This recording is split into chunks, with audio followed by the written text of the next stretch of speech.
fight was getting mentioned and talked about and, signed, I just felt like he just did a lot of fake stuff and said a lot of stuff that, a person that you claim that you cool with, you would never say. So that was my big issue with him.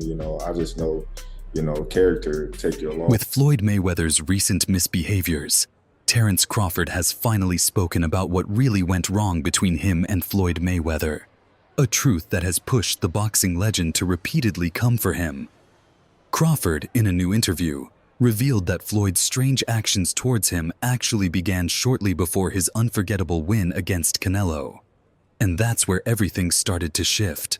Using what he got to shield him. He got a lot of security guards around him, and he's in the limelight and stuff like that, but in certain situations, he wouldn't be acting like that. Do you like him as a fighter, though? Yeah, he's a damn good fighter. Yeah. But, like, his core personality and his... He normally would reach out before my fights, showing support and encouragement. But this time, nothing. Silence. And then, guys close to him started telling me that he wasn't a fan of the fight, that deep down, he didn't even want me to win. Still, I brushed it off. But when I finally saw how he reacted the moment he was asked about the fight, that's when I knew something was truly wrong. Hey Floyd, what do you think about the fight, Crawford Madrigal? He says it's gonna be a good fight. Think the winner should get Canelo? Sir. This ain't about them right now. And also, Crawford revealed that it was actually Floyd who leaked the news about his injuries in camp. So you didn't go into that fight 100%, you think? I ain't asked for no details. No, not at all. No, I don't know when did I ever win in a fight. You know what I mean? According to Crawford, he simply ignored Floyd until Floyd flipped the script, calling him out for a fight to prove who the real GOAT is. And Crawford says he still doesn't get it, where this jealousy comes from, because all he's ever been to Floyd is a loyal friend and a genuine fan. I had disliked a lot of things that he was saying, and how he was acting, being that, me, I'm a real individual. I just felt like, we was all cool at one point in time. And, Why call me out then? Crawford revealed he wasn't even 100% heading into the Canelo Alvarez fight, making his victory look even more remarkable. Crawford beat Canelo by unanimous decision to become the undisputed king at 168. And with that, he etched history, becoming the first male fighter to be undisputed in 3 divisions: 140, 147, and 154. But before the fight even happened, whispers started spreading, rumors that came straight from Floyd Mayweather, claiming Crawford was battling a shoulder injury, that it was flaring up during training camp. Crawford finally addressed the speculation, firmly denying he was ever suffering. Elbows is hurting, my hands, my wrists, my neck, things like that. You gotta listen to your body and just say, all right, decompress. I'ma just chill out and let my body just do what it do. I know you had a great camp, but brother, you finna be 38 soon, like in a day. Damn. I'm hearing from a close source that Terence Crawford's shoulder, the same one he had surgery on, has been flaring up in camp.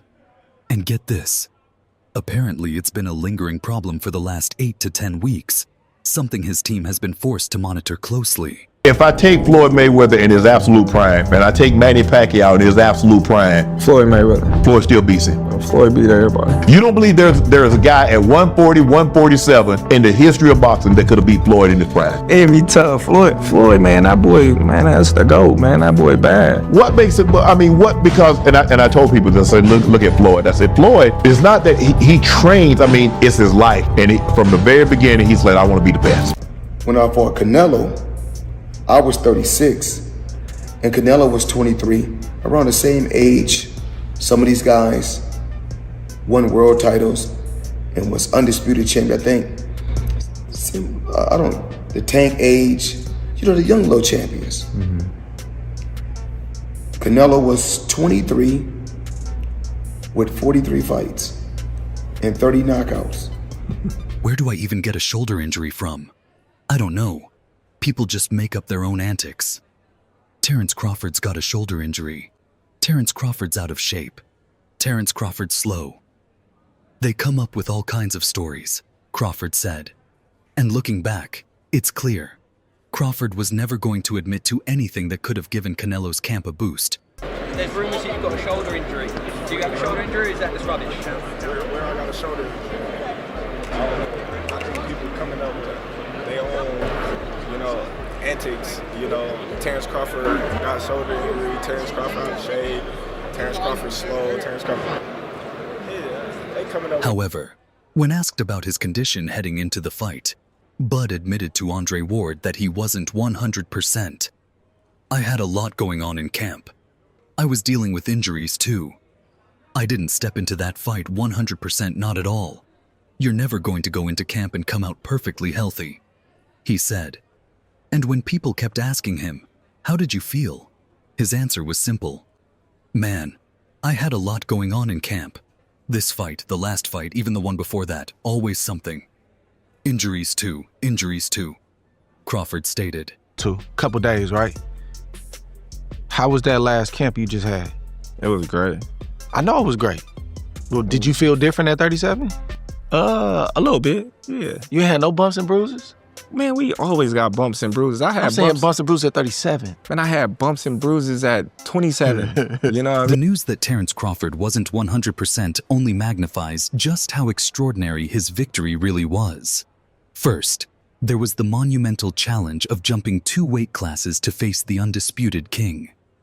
And on top of that, a shoulder injury, something that directly affects the very mechanics of boxing, generating power, sustaining endurance for a relentless punch rate, and holding up a strong defensive guard.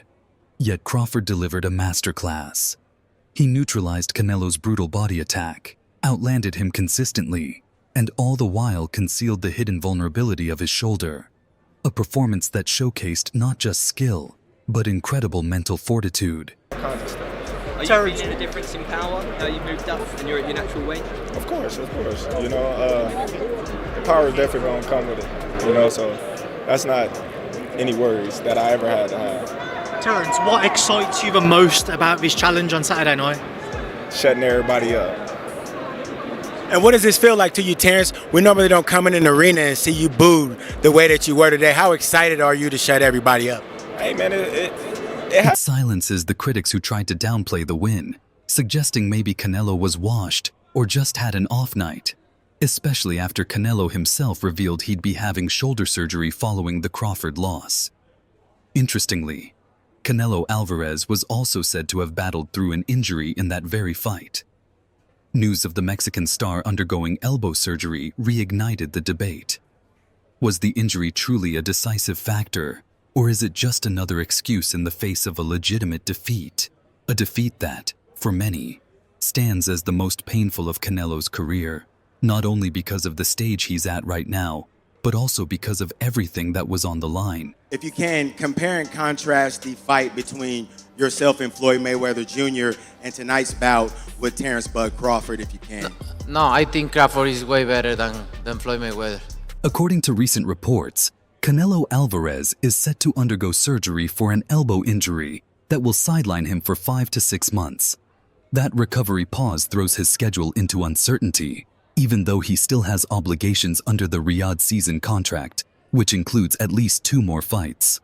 It's not the first time the Mexican superstar has dealt with physical setbacks. After his trilogy with Gennady Golovkin, he had wrist surgery, only to return in 2023 and remind the world why he remains one of boxing's true icons. How did that feel to hear that from someone like him?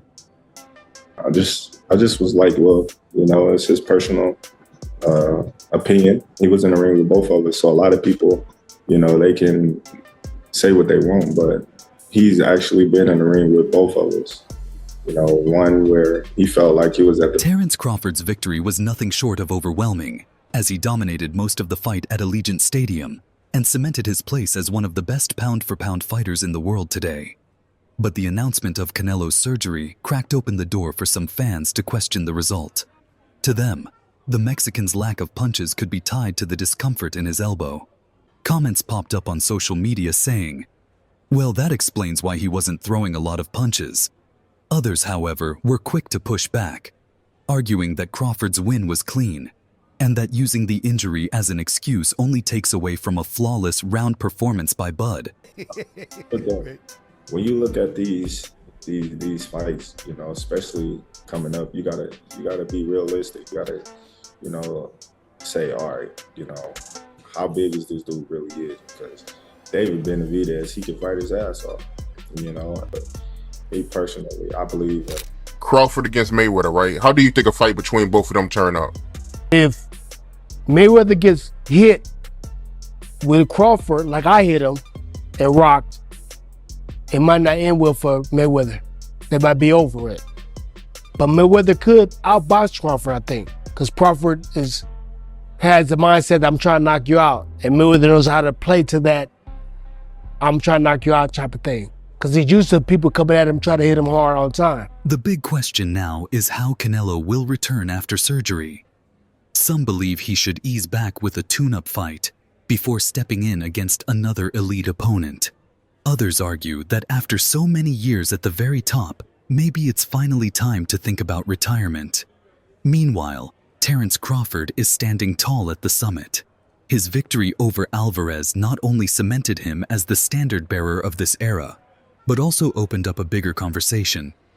Just how far can his legacy truly go? I am now. How do you beat Floyd, though? Since nobody's been able to crack that code. You think I would tell you? He ain't fighting anymore. So that fight ain't gonna happen. Crawford took a massive gamble by jumping up 2 full weight classes to challenge Canelo for his undisputed super middleweight titles.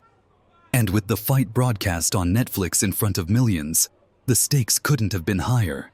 One wrong move, one knockout loss, and it could have dealt a devastating blow to his reputation and his legacy.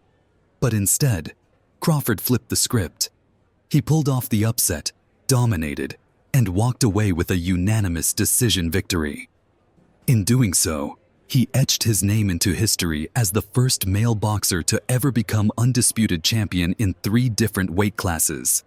When I looked at it, he came out in the southpaw stance and he took Canelo's jab away from him. As you know, if you take a fighter's jab away from them, then it's hard for them to really land. You force them to use one shot, and he forced them to use his backhand, his rear hand. Crawford was ready for the loop in the right hands. Crawford. With this victory, he has carved his place as one of the greatest boxers of his generation, and arguably one of the top fighters of all time.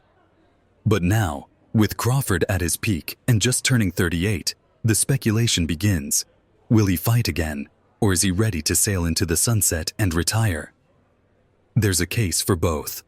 On one side, Crawford has nothing left to prove, nothing left to accomplish, and stepping back into the ring could risk his now flawless legacy. On the other, walking away would mean leaving a mountain of money on the table, especially with the possibility of a blockbuster rematch against Canelo. His speed, his power, his punch placement, his IQ, the way that he went about boxing. He's a hooper. I like to play basketball. He fish. I like to fish. Nobody really knows what direction Crawford will take next.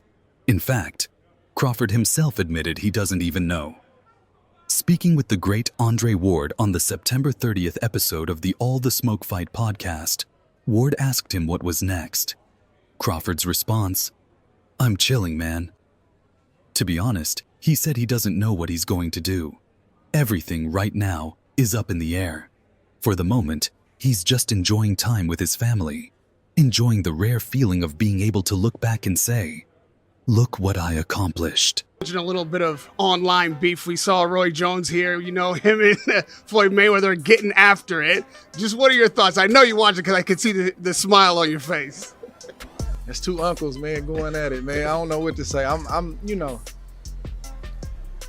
even know how to feel about it. I mean, I do know this. They're fighters. And, entertainers and fighters, they're sensitive about their work. "I'm just chilling right now. I haven't even had the time to sit down with my team, talk things through, and figure out what's next," he continued. "I've talked with my family and I know what they want, but at the end of the day, it's a team effort." He later added, You've got to have strong will, because a lot of things are going to be thrown at you, but it's up to you to know what's right and what's wrong. For years, Mayweather has been the benchmark of the sport, the standard everyone measures against. Yet lately, Bud Crawford has been creeping closer into that same conversation. Back in August 2024, Crawford captured a world title in a fourth weight division, outpointing Israel Madimov over 12 rounds at Climb Stadium in Los Angeles to claim the WBA junior middleweight crown. That triumph extended his incredible pattern of seizing world titles the moment he moves up to new weight classes. A lot of the stuff that Canelo was doing, and that I would say this, that work from Boots helped in that aspect, because Canelo was reacting to a lot of the counters that Crawford was throwing. Usually in the past, Canelo would stand right there. He would lunge and he would stay in place, keep his feet in place. However, Canelo, at 140 pounds, he announced himself in style, knocking out Thomas Darm in his very first outing to claim the WBO belt, a prelude to what would become his reign as undisputed champion. His move into the welterweight division followed the same script, a decisive victory over then WBO champion Jeff Horn that ended with Horn's capitulation. And then came July 2023, when Crawford delivered the crowning moment of his career up to that point, dismantling Errol Spence Jr. to become the undisputed welterweight champion of the world. But after conquering Madrimov, Crawford made it clear his pursuit of history was far from finished. His next goal was nothing short of audacious, a two-weight leap to challenge the undisputed super middleweight king. It's wild, because if you look at Floyd's resume, it's much deeper than Crawford's. And Floyd was faster and he had a better defense and all that stuff. But Floyd picked and chose when he fought guys, especially once he left lightweight. He wiped out the junior lights, bring him. Lightweight, he jumps up to Jose Luis Castillo first thing. A lot of people think he lost the first fight. Not for a fragment of supremacy, not for a single belt, not even for two, but for the entire crown. Standing in his path was Saul Canelo Alvarez, the undisputed face of the sport, the man who held all four major titles. With his usual dismissiveness, Alvarez brushed off Crawford's challenge, claiming his resume paled in comparison. But Crawford didn't flinch. For him, greatness was never about the names lined up on paper. It was and always will be a matter of pure skill. A lot of comparisons between Terence Crawford and Floyd Mayweather. We've even had the conversation to go as far as who would win in the fight between Terence and Floyd. And I truly don't know the answer to that question. I do. You do? Yes. Yeah. Who will win that fight? Floyd. Floyd will win that Yes, fight. sir. I Floyd love you, Terrence. always figures it out. Yeah, he's a champion. And Alvarez, like the 41 men who came before him, proved no exception to Crawford's mastery. The fight may not have ended in a knockout, but the story was crystal clear. A one-sided contest where Crawford dictated nearly every moment, every angle, every exchange. And unlike Mayweather, Crawford has never shied away from chasing the toughest challenges. No one questions Mayweather's greatness. He captured world titles in 5 weight divisions and, as he has reminded the world time and time again, sometimes even hijacking his own fighters' press conferences, he built extraordinary wealth along the way. In his early years, Mayweather ruled from 126 to 140 pounds, dismantling most opponents with knockouts. I didn't, but then he won the rematch. But once he left lightweight, he was careful about when he fought guys. So even though his resume is deeper with names, people remember, but he didn't want it with certain dudes at certain times. Crawford, we all witnessed, even though the resume is thin in certain ways, he wanted it. And the world said he was inexperienced. I was 36 with 40-something fights. And to tell you the truth, I was over the hill. And so when I fight guys, when I'm in my 30s and they're in their 30s, you know what they say? What's that? Oh, this guy all washed up. Yet after his split decision victory over Oscar De La Hoya in May 2007 for the WBC junior middleweight crown, a fight that shifted boxing's entire financial center of gravity, Mayweather's persona transformed from pretty boy to money. His skills never diminished, but his approach became more calculated, more risk-averse. He began choosing the path of least resistance, often frustrating fans who longed to see him face the toughest opposition.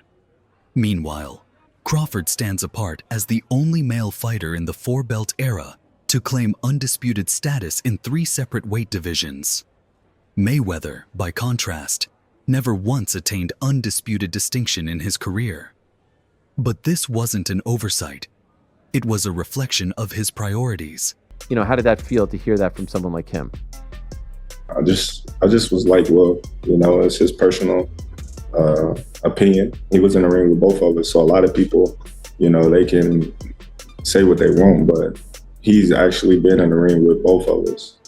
You know, one where he felt like he was, you know, occasionally the straight right hand to the body would land for Canelo, but you know, sooner or later Crawford started getting out of the way of that as well by just pivoting, you know, on the angle and you know, making Canelo reach. There were spots inside the ring that I saw Crawford, you know, try. Crawford walked away from Top Rank in 2021 to take full control of his career, but his reasons were very different from Mayweather's. For Mayweather, the split was about money. For Crawford, the frustration came from the level of opponents he was being offered. For him, it was always a matter of legacy. 2 fighters, 2 very different priorities. Of course, money was part of the equation, but it was never the engine driving him forward. By 33, Mayweather had fully evolved into a businessman first and a fighter second. Crawford, by contrast, at 37, was still chasing dangerous, legacy-defining fights. Bouts that Mayweather at that age wouldn't have even considered. And in fairness, his caution made sense. Few people go looking for injury willingly. You know, and another where he felt like he was at a disadvantage when he had a rehydration clause and he was younger. So, you know, I don't know, you know, I don't go off of that. You know, Floyd is the best fighter, you know, in his era. And I feel like I'm the best fighter in mine. Yet Crawford embraced the risk, stepping into danger and not just surviving but winning, clean, without the clauses and fine print that often haunt big fights. There were no weight limits tucked in, no rehydration tricks, nothing to soften the test. The Canelo fight happened at the super middleweight ceiling. "I'ma beat him," Crawford told Bernard Hopkins on Andre Ward's The Art of Ward podcast. "We're going to fight, and I'm going to beat him. Watch." Who do you think wins in a fight, you or Prime Floyd? Me.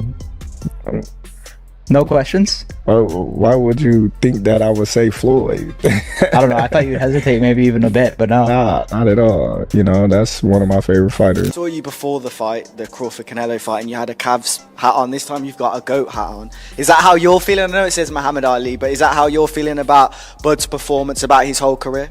Yeah, I'm definitely feeling that way, man. GOAT. Greatest of all time, man. You gotta give it to him. You gotta give it to him. You gotta give it to his coaches.